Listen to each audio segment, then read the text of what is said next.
All right. And we are live, folks. Welcome back to DIY guitar making for yet another bench stream.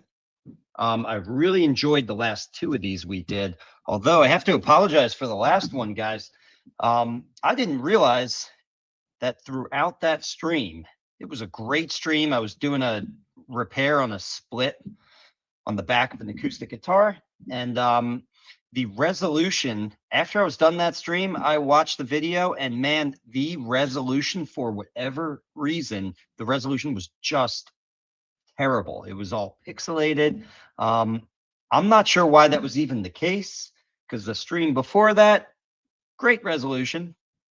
I mean, it's not like 4K video quality, but I don't really expect that for a live stream. It should be 1080p. But do me a favor, guys, and let me know if at any point we're having that same problem. Just let me know in the chat, because I definitely want to fix that. That last stream was really good. The information was really good. I felt like it went well.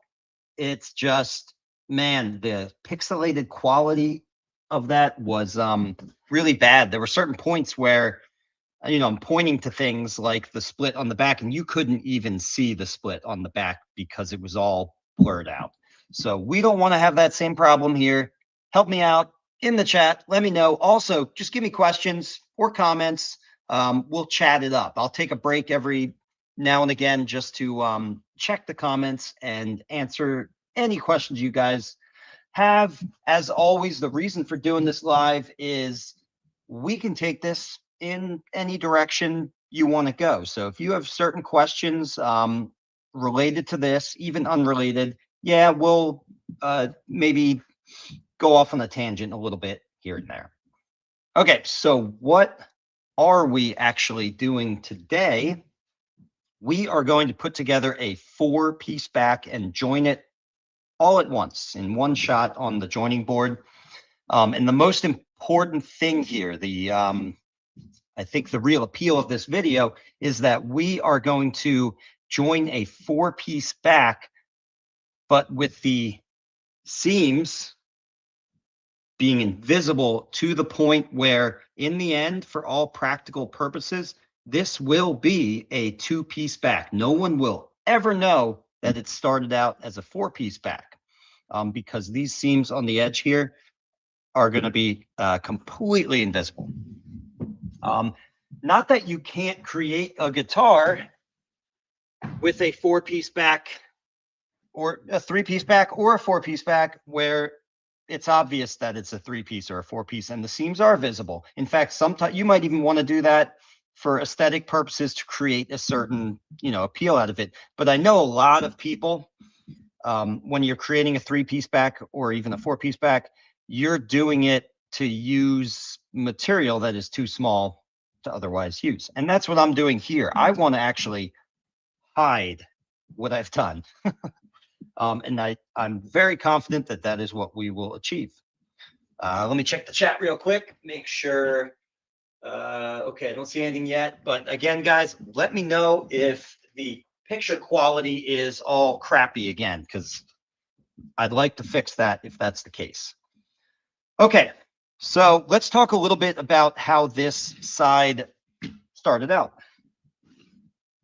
Or I just gave it away there. I said side. This started out as a set of sides.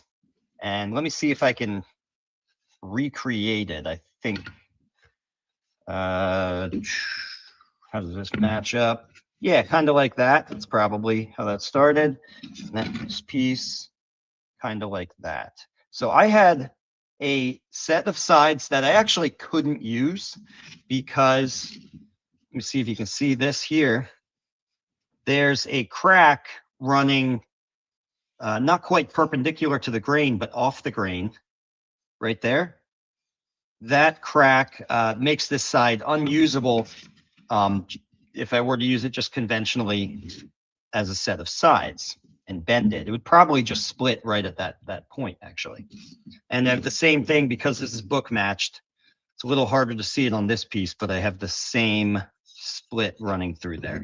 So anyway, What I did was I marked out my shape for the centerpiece. This is going to be a parlor guitar, by the way. That's why it's so small. Very small guitar. You might not be able to do this for a bigger guitar, at least with a set of sides. That's what's nice about a parlor guitar. And so first thing I did was I cut off this top piece just outside the outline of my side. And now what we're going to do is I flip these over, and you can see I have this all mapped out. Flip this one over, have it all mapped out with my various seams labeled as seam A, seam B, and seam C. And I did this part off camera because I, didn't want to make this a video all about jointing. So, placing it on the shooting board and shooting your plane. We can do that. We can touch on that on a different video. And you know what? I think verbally, I'll speak to it just a little bit here about how all that works. But primarily, I just wanted to show you this concept of assembling this. And we are actually going to join this in the joining board and glue it all together. So after cutting these two pieces off the top, flipping them over and bringing them over here, the way that I did these seams, first thing you want to do, we have our seam A. We're going to take this, flip it up onto its edge. So we're book matching it, right? And then you can place this on the shooting board and shoot your seam. Take it over to a light box. I have a light box that's actually built into my bench behind me. You don't have to do that. You can have a light box that you stow under your bench. I think that's what most people do. Or actually, probably what most people do is just candle light it off of a window. That's totally fine too. It's not always a sunny day. In fact, sometimes it's nighttime when you're doing stuff like this. So there's a limitation, a natural limitation to that. So I get this seam, my center seam first, and then I'll take B, flip that up onto its edge and joint that. And lastly, I'll take C and do the same thing. So first I'm just getting all my seams dialed in. And let's speak about that for just a moment. Rather than moving the camera around, because I can't do that in this setup, I'm going to bring some of the tools over here for jointing and just talk broadly about that process. So what you're going to need, of course, if you haven't done this before, is a shooting board. Okay, it's really just two platforms, your main platform that the material actually rests on, and a lower platform that your plane, your shooting plane, I'm going to be using a number 5 jack plane, that rests on and shoots across, okay? And in that way, you can assemble your edge just barely overhanging like this, and then shoot your plane, okay? And then, of course, you've got a backstop here so that when you're shooting, the material has something to butt up against and isn't going to be moving around. So that's the shooting board. Where is my jack plane? There we go. So I like to use a number five jack plane, such as the one you see right here. You can use a longer smoothing plane. That works fine too. I mean, you can even technically use shorter planes than this. It's just going to be a lot more difficult because the length of the plane is not going to distribute itself across the majority of your surface, which means you're going to have to do a lot more trial and error guesswork as you're cutting, but you can still get it there. And then in the end, for me at least, I always then follow it up just because the plane, this is well tuned. So even with a very well tuned plane, the plane, in my opinion, only gets it, 90, 95% of the way there. I find when I put it on the light box, I still get just a tiny pinpricks of light here and there. And so using a nice flat beam with sandpaper on it, I've got 120 on one side and 220 on the other side, so I can kind of smooth it out. This just finalizes that joint and truly gets it light free, gap free when you candlelight it.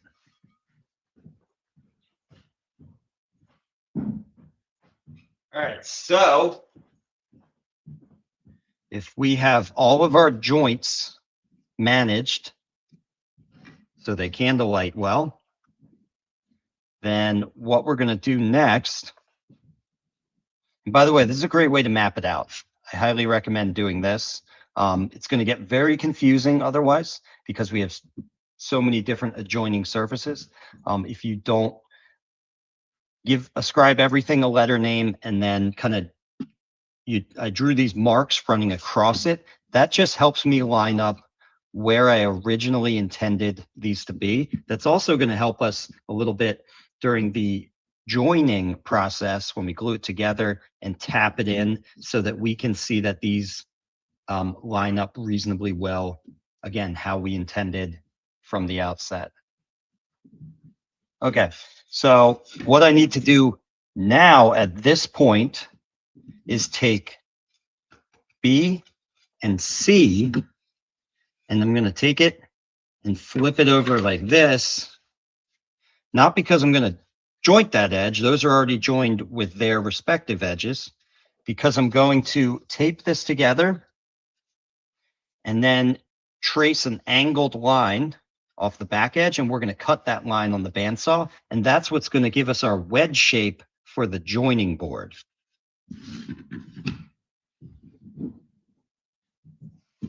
I got my straight edge and just some masking tape here. I'll line up those edges. There's a little bit of slippage in the edge. That doesn't matter. It doesn't have to be 100% perfect for this, for what we're doing here. Okay. Take a straight edge. Doesn't really matter what angle I cut here. So something like that. The purpose of the angle, as you'll see, is to create pressure when we set up our joining board into a wedge shape that matches this angle, and then tap it in with weight on top of all four pieces. That's important. That's going to keep the pieces down and keep them from buckling up under pressure. We're going to tap that in, and that wedge shape that truly is what's going to create the pressure and clamp this together. All right, I'm going to run this over the bandsaw, which is right behind me here. I'll tilt this up, and you guys, yeah, you can see that. Safety first. Right, my eye protection.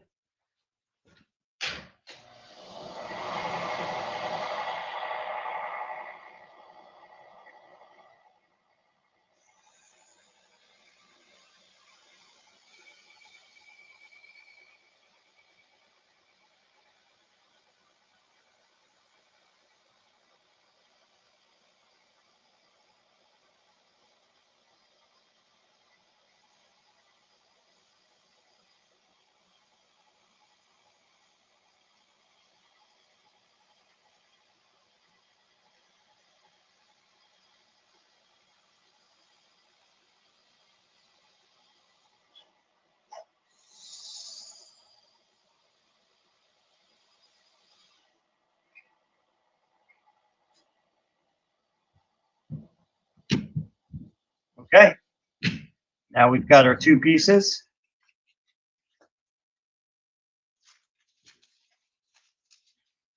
We don't have to do anything. We don't have to clean up this back edge. Unless it was a really squirrely line, because all that edge is doing is That's going to be butting up against the sides of the joining board. Okay, so now we've got all of our pieces. Get this out of the way.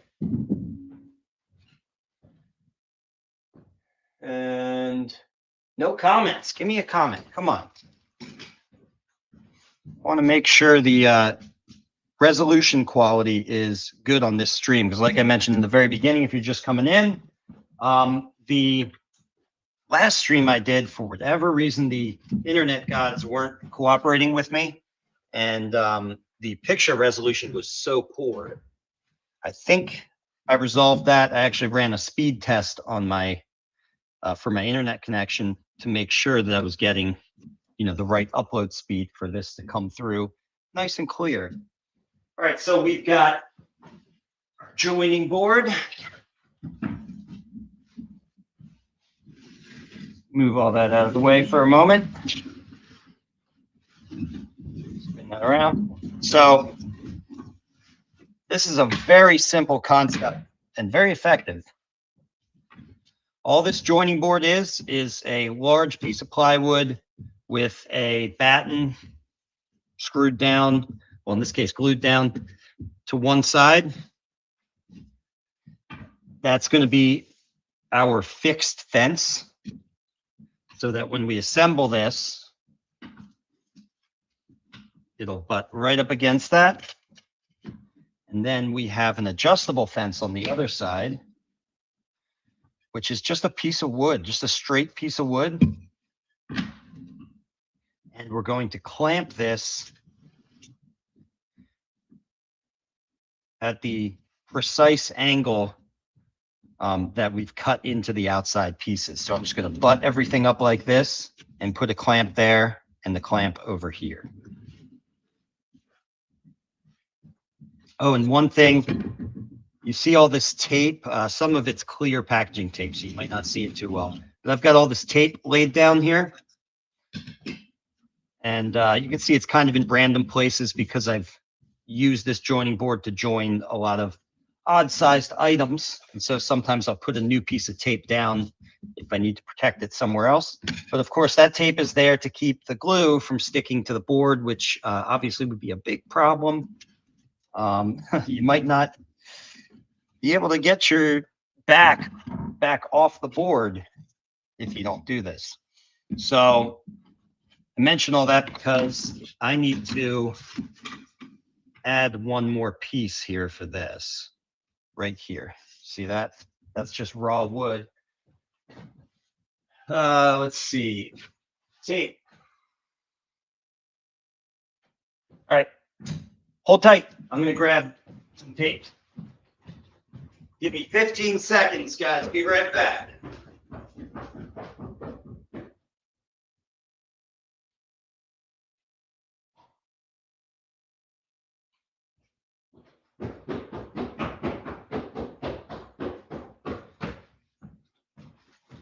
All right.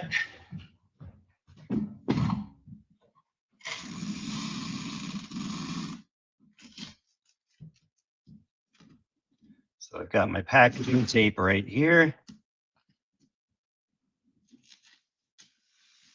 A nice long strip down, because when I tap this in, it's going to slide forward. So I want to cover kind of a large area. I'll do a little bit more. To be sure.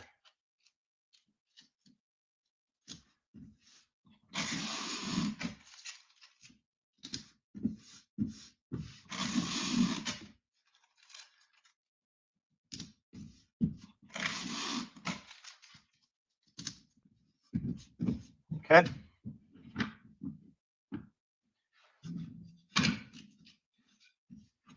All right, that looks better. I think it's pretty quiet out there, guys. Maybe I haven't done a stream this early yet. So maybe you guys are sleeping. That's okay. All right. So now we can go ahead and clamp this down.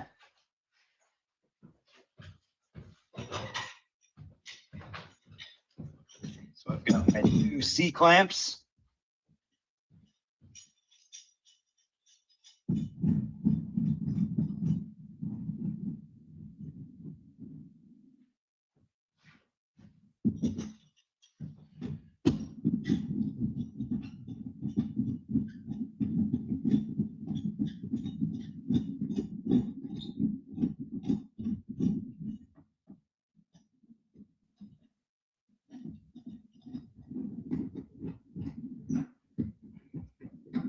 And so first, just get those on there kind of loosely, just so I can then push it in a little more before I actually tighten it down.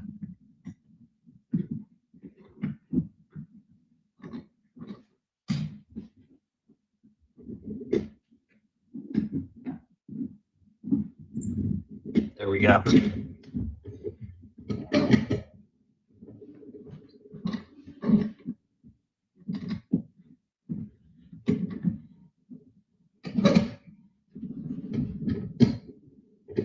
All right. And oh, I didn't talk yet about kind of the most important part of this. I said in the beginning that these outside seams are going to be invisible. And the way you do that, it's all about your selection of the pieces that you're going to use and how you organize them and cut them. So obviously, you're going to know where the center seam is in the middle. That's true on any two-piece back. That's not a bad thing. That doesn't mean you have a large gappy seam, although you could, but shouldn't.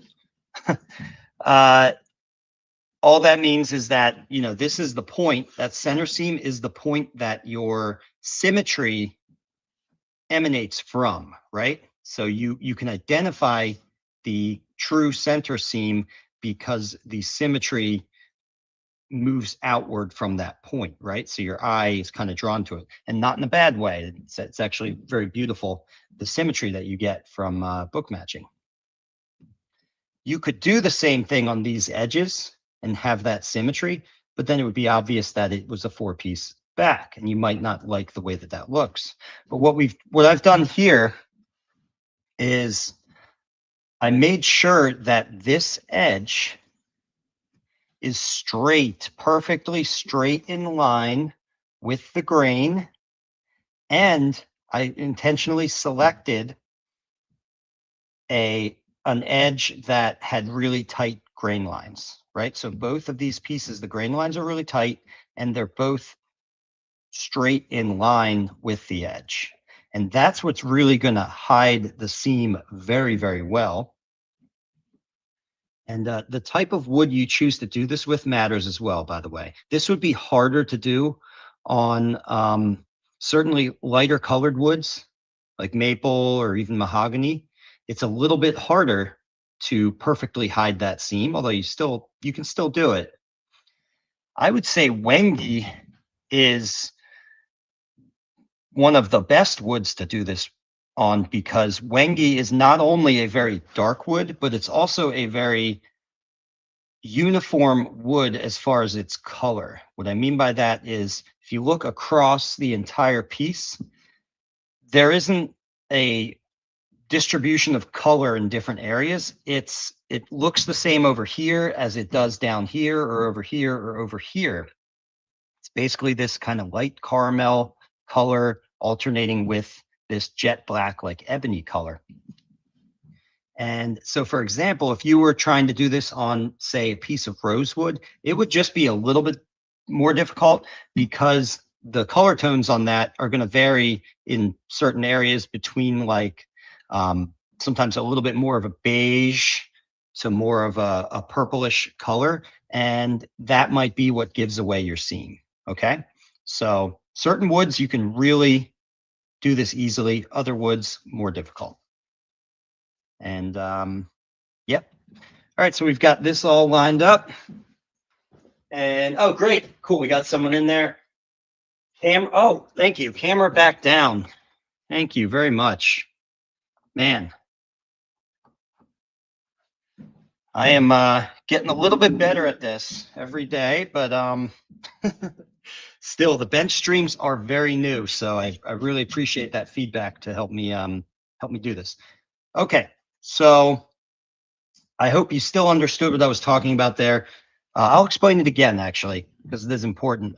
So what we're going to do to make these outer seams fully disappear is, or what I've done to make them, to set them up so that they will be invisible, is I have I straightened out this edge right here, perfectly in line with these tight grain lines. Plus, I chose the more flat sawn portion of this to be in the center and the more quarter sawn portion to be towards the edge so that I would have those tighter grain lines. So if you line this up, both of your pieces, if you can fashion them so that the edges are in line with the grain, you can really make that perfectly disappear, especially on a wood like Wengi that is not only very dark, but also very uniform in color and also tends to have nice tight grain lines. Okay. All right. So let's see. Yeah. Okay. Good. Everything's working. All right. So now we can go ahead. Well, let me grab the weights first, and I'll talk about that, and then we're ready for glue. All right. So it's good to have a variety of weights lying around, but hey, you don't need anything in particular. I mean, your jack plane has a certain heft to it. That'll work as a weight. A lot of tools you just have lying around will work as a weight.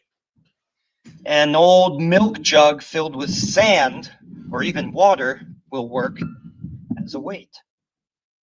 I love these though, man. Every time me and my wife end up at some like antique shop, because she likes to go to those places, I always look for these old irons. They're just kind of cool too, but they're really useful weights to have in the shop. They even have a nice handle. This big guy right here was just in the basement at my old house, and this is the heaviest thing for its size, for its volume, that I have in the shop. I mean, I'm struggling to hold this up right now. That's how heavy it is. Doesn't need to be that heavy for what we're doing here, but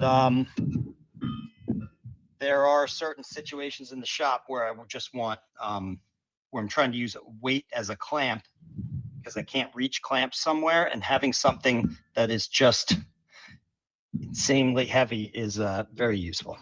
So once we get the glue on here, I'll just show you this real quick. We're going to assemble these sort of like this. So I'm going to weight down each individual piece like that. I'll just put a couple weights on this one, spread them out. Might want a little more weight on this one. That doesn't weigh enough. Well, whatever, I'll figure that out. This is actually pretty good. Might just do that. But anyway, that's basically how we're going to do this. And then we're going to tap on that edge right there. All right, let's move this. Oh, God, that thing is heavy.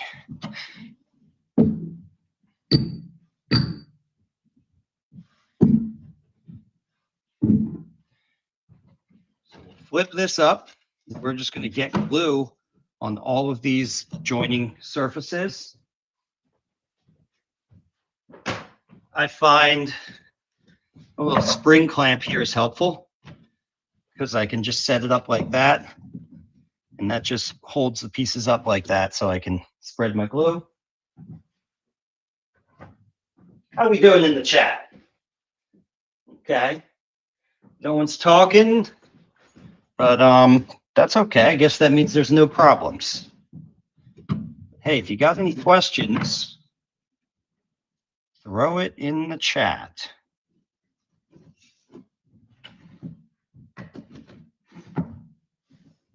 All right, we're going. It's glue time. No going back. You can overdo this, the glue. It's not a problem to just kind of to overdo this a little bit. It's just gonna, squeeze out onto the surface, not a big deal. Once it's hardened, it, basically pops off with a chisel, no problem. So I don't worry too much about the glue here, and I like to be pretty excessive with it even. All right. So we got one edge. Now we're gonna get these edges. This is a little bit of a, can't do that same thing I did because I don't want to put this down like that. So I'm just gonna hold this up kind of like this. Run a bead on both pieces. Don't worry about the amount being a little much.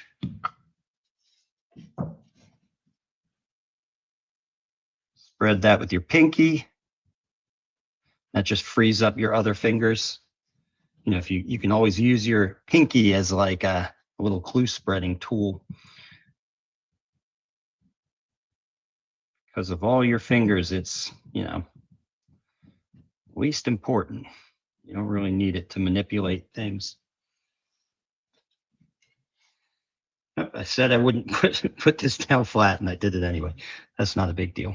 There's still plenty of glue on that edge. And that's why you put glue on both surfaces too. Just kind of ensures, like, you don't need to actually put glue on both surfaces, but it ensures that it spreads everywhere. You can even kind of move it along like that, rub the two surfaces together, and that also just kind of gets it everywhere it needs to go.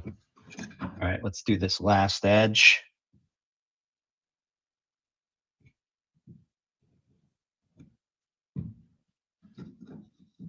Prop that up for a moment.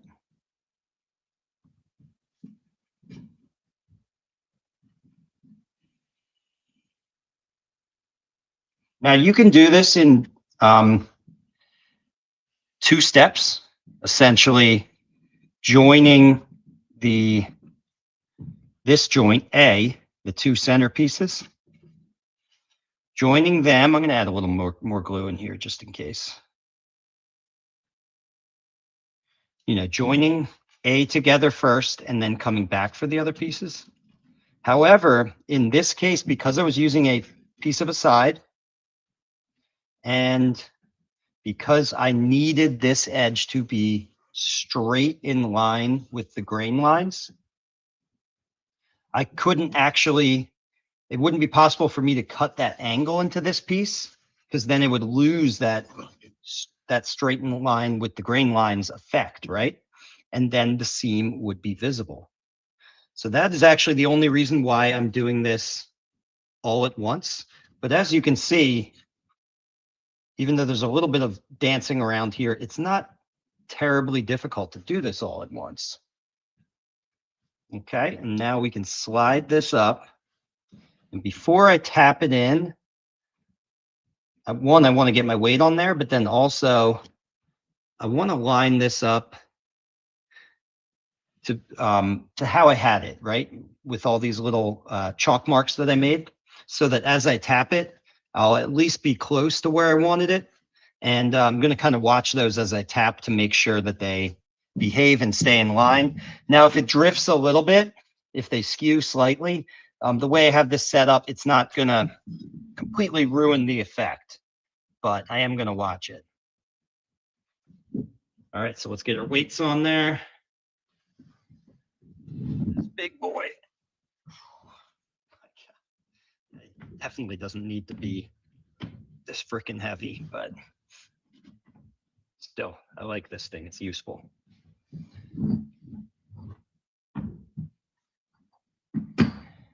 Yeah, this is enough weight. I wasn't sure if these were heavy enough, but actually what I'm looking for is to see sometimes the edges flare up a little bit, which isn't the end of the world, but it's going to be less to plane after the fact if all of my edges just meet up without any sort of flare. And now, quite simply, Move this out of the way. Quite simply, we are going to tap this in, and I'm going to watch my lines. I'm going to go one side and then the other.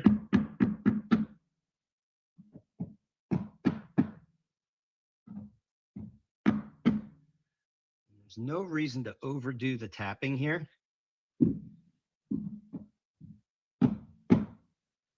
Once it feels tight against the hammer blows, like it does right now, then you're done. Now I'm just kind of inspecting. I do want a little more weight on this. Let's see. Heavy items. Actually, I might be able to just move. Yeah, there we go. That did it. Yeah, I had it too close to this edge, when this edge was actually misbehaving more than this one. So that actually looks perfect. Yep, and that feels tight. Yep, that feels tight. So I always tap with the same very slight force, because again, the idea is I'm not trying to hit it in as hard as I can get it in there. And once that very slight force stops producing movement, I know it's in there. Okay, and that's it. So we just joined a 3-piece back. Obviously, I'm not going to have you guys wait here for this to dry and then, we sand it back. But I'm telling you, I'm 100% convinced that you will never know that this was a 4-piece back, because we've lined up those grain lines and we've used a wood that just hides very well because of its dark color and consistency of grain. All right, guys. If you don't have any questions, and I don't think you do because you're all sleeping right now, then I think I'm going to sign off. If you like what I do and you get a little something out of the lessons that I teach, go to ericschaferguitars.com. There you can find my schedule of dates for my hands-on workshops. Yes, I teach guitar making right here in Robesonia, Pennsylvania. You can find those dates. We still have 2 spots left in the spring. Other than that, though, there are dates going off into the summer and fall. Also at ericschaferguitars.com, I have an online course called Building an OM Acoustic, so you can learn that way as well. And lastly, we now have the Tone Wood Shop. So if you want to buy interesting woods like this Wengi, actually, I cut up a whole bunch of pieces of Wengi. So if you want some of that, check it out. ericschaferguitars.com. All right, I'm going to go get some breakfast. See you guys later. Bye for now.